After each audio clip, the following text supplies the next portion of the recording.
we're going to start with a trip to the best place to get your food, right from your own garden. Now, before you say, oh, I can't grow a food garden, I don't have enough space or time, come with us to Ciji Castro's house. She is a local recipe creator whose dishes all call for fresh produce.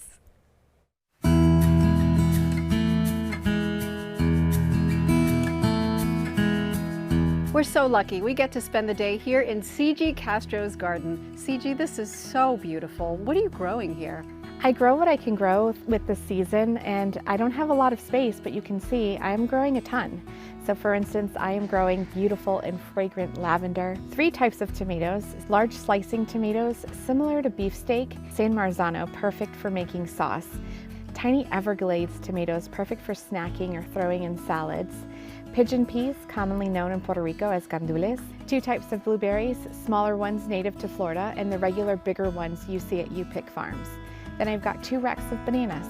And right outside my kitchen window for easy access, I have my herb bed with purple kale, which I love in smoothies, juicy and refreshing celery. And for the vinaigrette, you can choose from herbs like sage, thyme, basil, 2 different types of oregano, rosemary, and wild garlic chives. So you have access to fresh produce anytime, which seems amazing to me. How much of a difference does it make? It makes a huge difference. In my cooking, I let the produce guide me, and I create my recipes based off of what's fresh in season.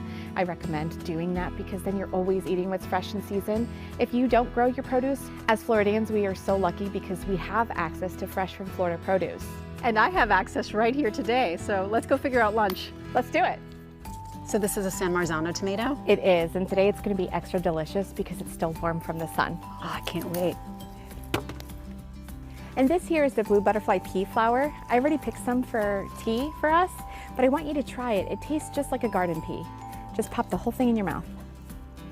It's delicious. It's sweet. It is. My kids love it. They only eat it off the vine. They won't eat it once it comes in the house.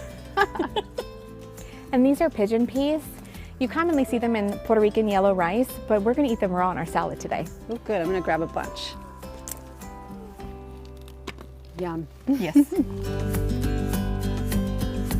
So here we have my herb bed, and it's loaded, as you can see. Yeah. So I've got all the herbs, and we've got some kale, which I'm actually going to use in our salad. Some people feel like they can't eat kale raw, but with a little bit of massaging, olive oil, and salt, you can really break it down so it's nice and soft. Awesome. Put that in there. Grab a couple. It's so pretty too. Okay. And I see that there's a beet there, so if you want to grab that. Oh, sure. Just pull it out? Yep. Oh, look at that. Perfect little A beet. perfect little I'll beet. just pull these little ugly leaves off, and there you go. Okay. Nice and pretty. Nice. And those beet greens, we're going to eat those too. Okay, great. Oh, I see some herbs. Can we grab some of those? Yes. Pick whatever you want. We'll add it to the vinaigrette. Perfect. I see you like oregano. And some rosemary. I'll get some of that. Help yourself. We have tons. Wow, that's going to be a gorgeous salad. I agree. I can't wait. Ciji, it's so satisfying to see the fruits of our labor. Literally, right? Literally. So now that we've chopped up all our beautiful veggies and softened the kale with olive oil and salt, what's next? Let's whip up our herb vinaigrette. This is annatto oil. Adds a little earthiness to it. And this is olive juice and red wine vinegar. Oh, that's cool. Never heard of that. So now that I've aerated it, if you want to whisk, then some cracked pepper, some salt, rosemary, Oregano. oregano. It smells so good. And now I'll put some cheese in it.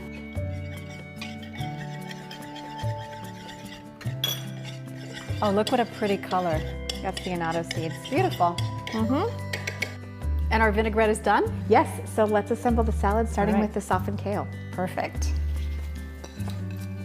And I'm gonna just rip up these beet greens, tear them in. Can I add the pigeon peas? Yep, otherwise known as gandules. Gandules and beets. Yes, those are roasted.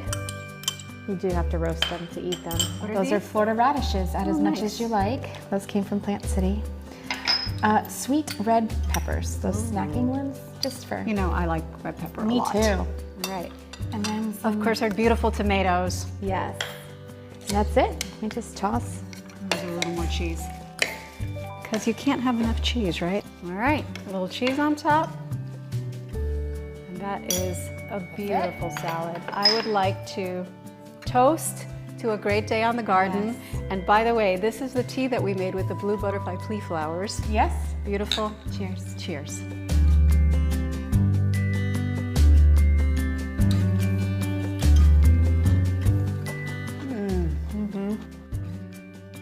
I can taste the freshness. Delicious. It doesn't get fresher than this. Thank you, Ciji. You're welcome. It was so good it needed a sound effect. I was gonna say, there it was again. But I love that you got to have the whole garden to table experience. Yeah, I loved that too. And you can follow Ciji at Domestic Gourmet on Instagram. She's amazing and does a lot of cool stuff.